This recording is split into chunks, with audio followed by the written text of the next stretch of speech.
When I got the first screenshot, it had already been shared over 56,000 times. So I think, yeah, so it went viral very quickly.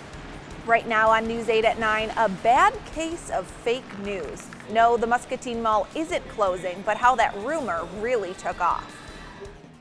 And the death toll rises. 13 seniors are now confirmed dead after a head-on crash involving a church minibus and a pickup truck. Tonight, new details from the Texas crash site. Now, live from WQAD, News 8 at 9 starts now. Good evening, and thank you for joining us. I'm Christina Laurie. Johnny has the night off. We begin tonight in Muscatine, where store owners at the town's mall have been fielding lots of calls and questions. A fake news article, simply headlined "Say Bye to the Mall," has been making the rounds on Facebook. It claims the Muscatine Mall is closing this May. The article was posted on a joke site called React365.com.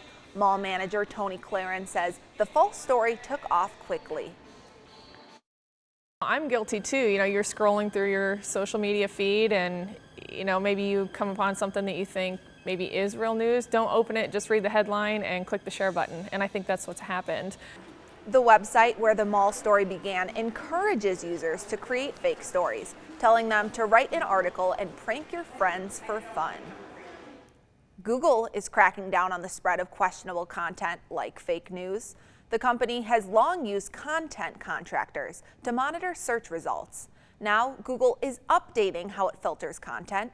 It's adding a warning label to articles that are not fact-based. The goal is to weed out fake or hurtful content. Facebook also flags fake news stories. There's still no sign of a woman reported missing in Iowa City almost 3 weeks ago. 37-year-old Katie Brooker is a PhD student at the University of Iowa. She's a Muscatine native and Harvard graduate. Police aren't talking about the circumstances of the case, but say she was last seen at Mercy Hospital in Iowa City on March 10th. Anyone with information can call Iowa City Police.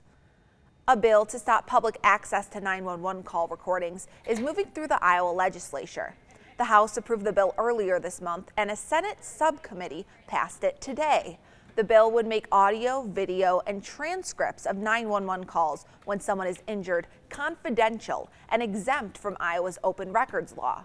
Calls involving anyone under 18 would automatically be confidential. A final vote is expected next week. Hundreds of pro-life advocates filled the Iowa State Capitol this morning to push for more restrictions on abortions. A bill banning abortions at 20 weeks of pregnancy made it out of a Human Resource Committee last night. An amendment to ban abortions once a heartbeat is detected was dropped. Republican advocates say the heartbeat amendment would have faced too many legal challenges. They say the 20-week ban has a better chance of passing.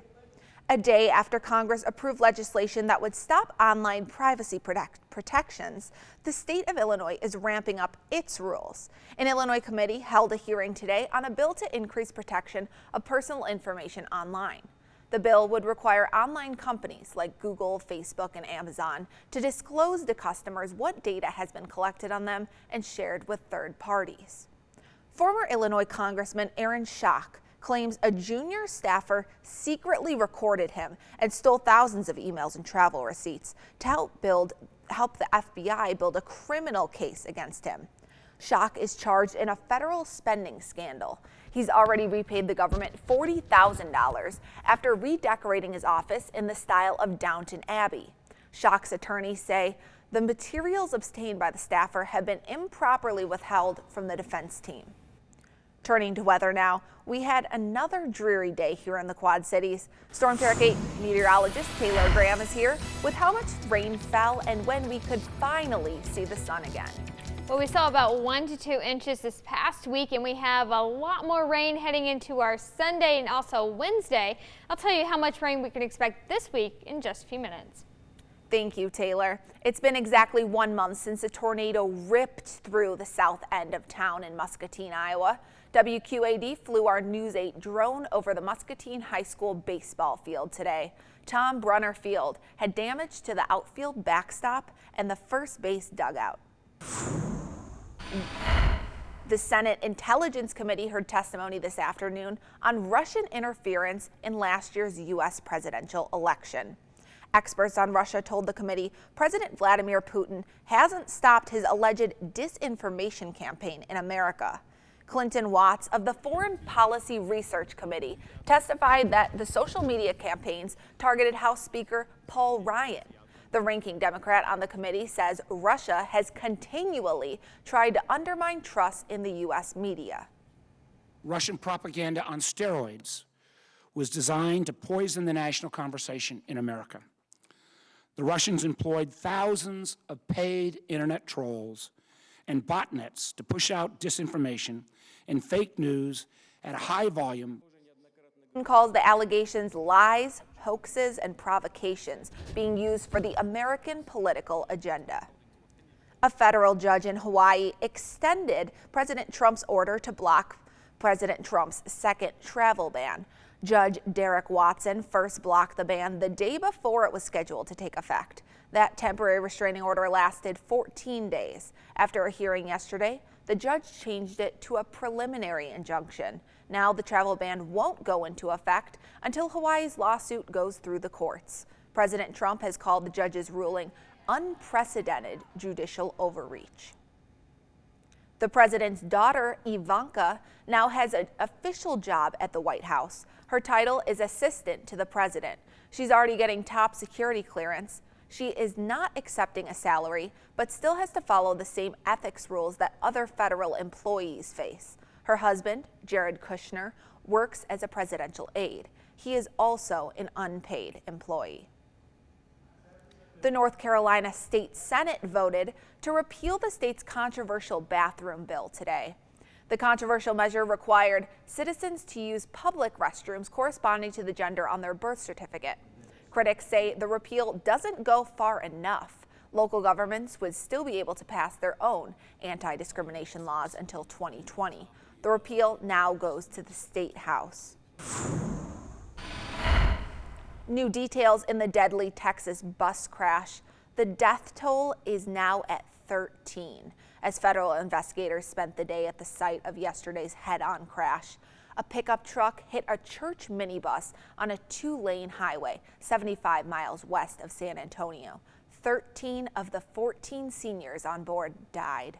The other is in critical but stable condition. The pickup driver's injuries weren't as serious. Well, if you're in the mood to try something new this weekend, there's a new bar in downtown Davenport, bringing music back to a historic building. The Old Musicians Guild in downtown is now home to the Triple Crown Whiskey and Raccoon Motel. The bar features 139 different types of whiskeys and will be a concert venue featuring musicians from around the country. To be able to be a part of, breathing life back into a whole block of downtown is pretty exciting and kind of cool. There are 4 owners, including Sean Moeller, who started Day Trotter, and Dan Bush, who bought the gaming bar Analog to Davenport a little over a year ago. If you're more of a coffee person, you can get the best cup of joe in all of Iowa in downtown Davenport. The online website Insider.com gave the Iowa Coffee Crown to Cafe Des Marie on the corner of Gaines and 5th Street. Everything in the cafe is made from scratch with a local twist. Owners say their best-selling coffee is the Honey Bee. It's made with local honey and Madagascar vanilla bean syrup. There's much more ahead on News 8 at 9. Up next, cementing his place in history. A 16-year-old boy flips his way into the record books, the head-turning feat, and the incredible prize he got for completing it.